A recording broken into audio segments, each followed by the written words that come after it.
in the 1990s, Trump apparently lost $1 billion in a single year on bad investments and failing casinos. Now, how anybody can lose $1, let alone $1 billion, in the casino industry is kind of beyond me, right? And it's just hard to figure. But as a result, it doesn't look like he paid a dime of federal income tax for almost 2 decades. Oh, come on. I mean, first of all, she doesn't know that. Second of all, of course you can lose $1 in the casino industry. You can lose a lot of dollars, apparently $1 billion of them. Hillary Clinton there, you saw her slamming her Republican rival after a New York Times report showed Donald Trump took on nearly $1 billion in losses back in '95.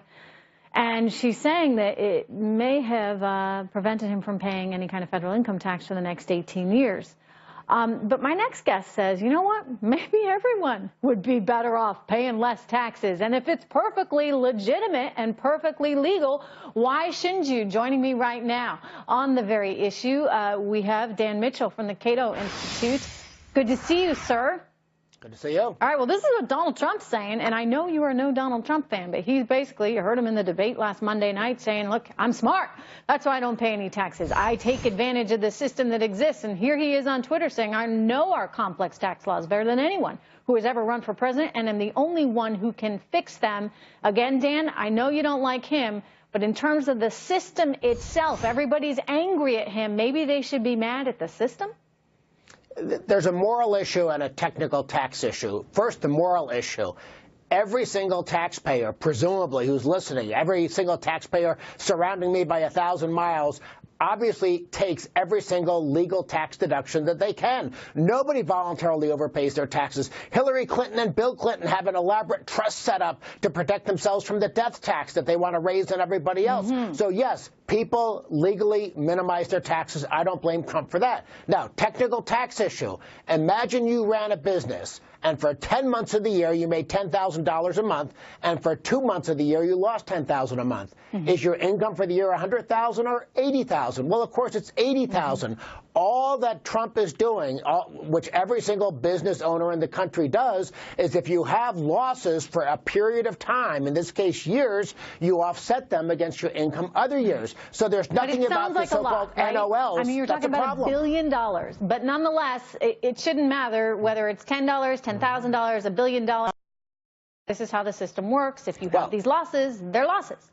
Now, here's the thing that people should be looking at. It's not whether NOLs are legitimate or not, because they are legitimate. It's whether or not there was a real loss. We have a lot of complicated provisions in our tax code that don't operate on a cash basis. So sometimes the government says you have income that you don't really have, and sometimes it says you have losses you don't really have. And obviously, Donald Trump probably has a lot of very professional, highly paid accountants and tax lawyers. If we did a simple and fair flat tax, wiped everything out so that we had a simple cash-based system, you don't get taxed unless you have real income, and you don't take losses unless you have real losses. That's the only policy lesson to learn from this. He's not proposing a flat tax system.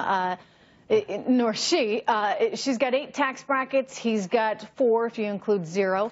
It certainly feels a little more simple than what we currently have. But you think we need to do a whole lot more to really get the sort of cronyism and the bad stuff out of the tax situation as we know it.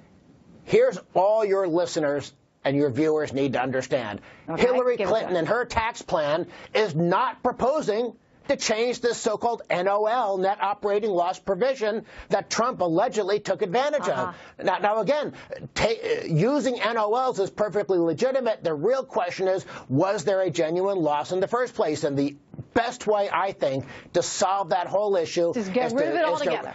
Yes, rip up the tax code, do a simple and fair flat tax like Hong Kong does. You know, she should be talking about that. She's saying she's going to create a fairer system, but perhaps she doesn't want to get bogged down in the details and maybe offend some of those corporations that benefit from it. Anyway, yeah, well, she wants to have her cake and eat it, too. She's criticizing Trump without actually proposing to change any policy other than the cats and dogs class warfare tax hikes she has. Dan, good to see you. Thank you so much. Thank you.